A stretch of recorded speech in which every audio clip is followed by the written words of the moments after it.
Bonjour à tous, bonjour à toutes, bonjour à toutes les femmes. Nous voici encore dans notre programme Un mot pour ta vie, notre émission dont nous analysons, nous associons tous les mots que nous connaissons avec la pensée de notre Seigneur. 10 minutes de vérité biblique pour marcher avec notre Dieu. C'est notre deuxième jour. Le mot de la semaine, c'est la femme et la propreté. Et nous voulons parler aujourd'hui de la propreté qui consiste l'environnement de la femme. Seigneur, nous te remercions, nous venons te confier ces temps merveilleux pour nous. Nous ne comptons pas les minutes, mais nous comptons ce que tu es dit au travers de ces programmes. Assiste-nous, marche avec nous.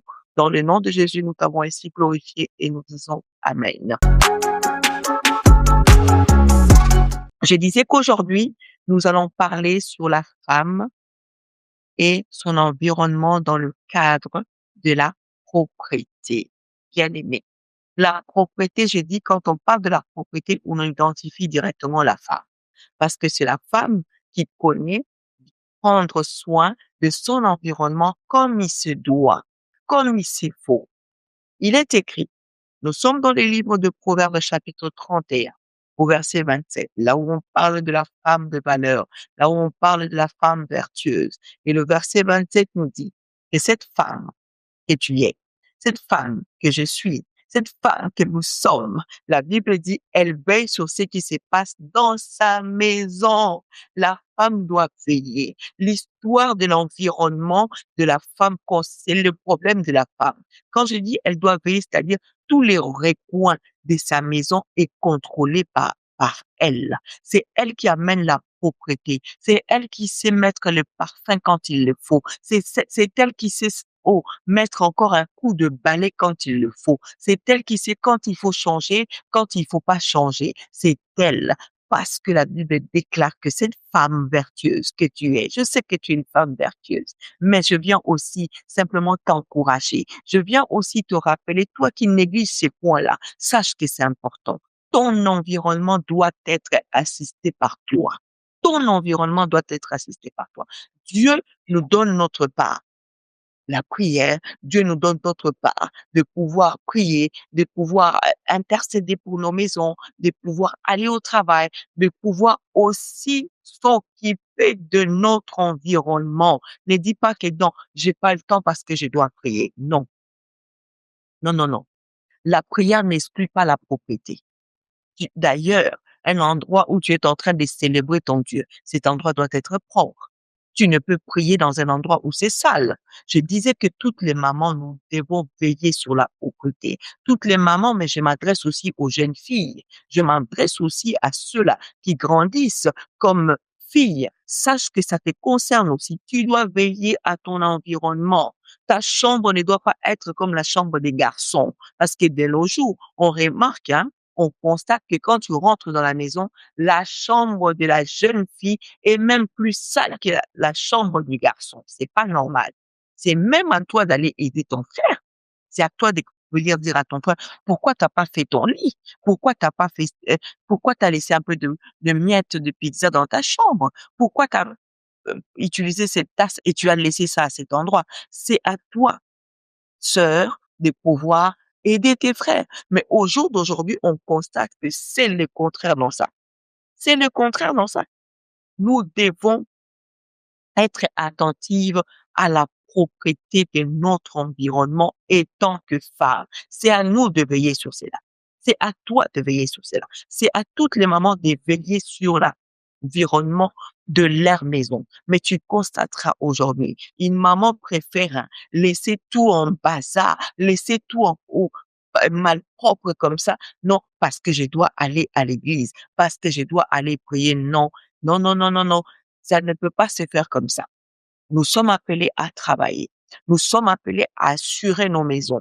Nous sommes appelés à nous organiser. Je sais que dans les pays occidentaux, là où nous sommes, comme je dis, en Europe, c'est un peu pas pareil, c'est un peu pas de mode de vie comme dans d'autres pays où la femme, elle a Elle est une femme au foyer, donc elle a tout le temps d'organiser sa maison, d'arranger ce qui se passe en elle. Mais si on arrive en Europe, on constate que la femme doit aller aussi travailler à l'extérieur, professionnellement par là, mais doit aussi assurer sa maison. C'est que ça demande une organisation. C'est-à-dire que tu sois femme en Afrique, que tu sois femme en Europe, que tu sois femme en Asie, que tu sois femme en Amérique, partout le cas, tu restes toujours femme et tu as un environnement à assurer. Et de là, tu dois t'organiser. Si tu dois aller travailler professionnellement, tu anticipes, tu ranges tout, tu laisses tout prendre parce que tu sais que tu dois aller au travail. Tu sais après le travail que tu vas passer à l'église. Tu sais après l'église peut-être que tu auras des courses à faire. Mais ce n'est pas une raison de laisser sa maison sale. Femme, la propriété, c'est l'histoire de la femme. Et toi qui as l'habitude de laisser ta maison sale, je viens te condamner aujourd'hui. Je viens te demander aujourd'hui. Je viens t'interpeller aujourd'hui. Veille sur cela. Parce que la Bible nous dit que cette femme vertueuse, parce qu'il y a d'autres qui sont des femmes de valeur qui sont sur les réseaux.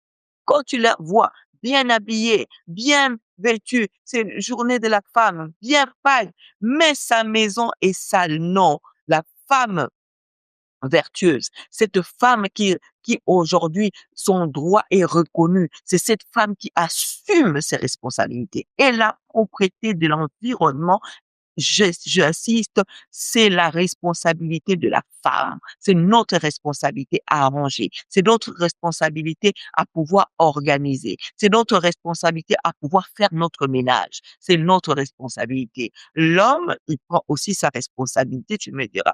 Il y en a d'autres qui vont être peut-être froissés, hein, par rapport à ce que je suis en train de dire. Ne vous froissez pas, mes bien-aimés. C'est simplement, il faut que nous remettons tout en ordre. Il faut que nous soyons corrects quand nous revendiquons nos droits, que nos droits aussi doivent être palpables et visibles devant les gens. L'homme peut aussi t'accompagner dans tes tâches. Parce qu'il sait que peut-être professionnellement, vous allez tous les deux travailler et ce n'est pas méchant. Et j'encourage aussi les hommes pour que tu veux un environnement pimpant. Si tu as le temps, si tu peux, si l'occasion se présente, tu peux aider ta femme, tu peux aider ta conjointe. Mais lorsque cela n'est pas le cas, maman, assume, assume. Associe aussi les enfants qui sont avec toi, surtout les filles, les filles, les filles. Je viens tirer aussi la larme sur les filles. Beaucoup de filles, des fois même les mamans font leur travail. Ils les apprennent comment ranger leur maison, ranger leur chambre. Mais tu constates que dans la maison, tu peux même pas ouvrir une chambre qu'on n'aère pas, une chambre qu'on change pas les draps, une chambre qu'on passe pas des coups de balai, une chambre dont une couche de poussière est comme ça. Non, il est demandé, il est recommandé à toutes les femmes de pouvoir changer leur literie. Ta literie ne peut pas durer plus d'une semaine. Il faut changer tes têtes d'oreiller. La nuit, des fois, on transpire, on a des chauffages, on a toutes ces choses. On transpire. Nous sommes appelés à veiller sur notre environnement. La Bible dit, elle veille sur ce qui se passe dans sa maison. Et maman, quand tu vois cela, tu es obligé d'aller visiter toutes ces chambres-là. Tu es obligé d'aller visiter tes sanitaires. Tu es obligé d'aller visiter tes portes, ton canapé. Mais il y a d'autres canapés, si on soulève, ah, des miettes qui ont duré des années, des années, des années. Des fois, tu cherches même des odeurs dans la maison. Mais les odeurs, c'est parce que l'enfant avait laissé quelque chose qui est resté longtemps et ça, c'est pourri là-bas. Donc, tu constates qu'on a une grande responsabilité. C'est pourquoi les hommes, vous devez chérir vos femmes. Vous devez les porter d'amour. Vous devez les combler des cadeaux. Faire beaucoup de choses parce que la femme fait beaucoup de choses. Et sur la propriété, nous tous, nous devons veiller sur cela. Et tant que les mamans, lèvons-nous pour assumer quoi? La propriété. Cette femme organise la propriété, je vais dire, hein, assure un bien-être. Waouh! Un bien-être dans la maison. Lorsque tout est propre, on a envie d'y être, on a envie d'y demeurer, on a envie d'y rester. Mais pour aujourd'hui, je m'arrête ici. Nous poursuivons demain. Demain encore, nous allons continuer à parler sur la propriété et la femme. N'oubliez pas de partager, de vous abonner si ce n'est pas encore le cas. Et de ma part, je vous souhaite une excellente journée.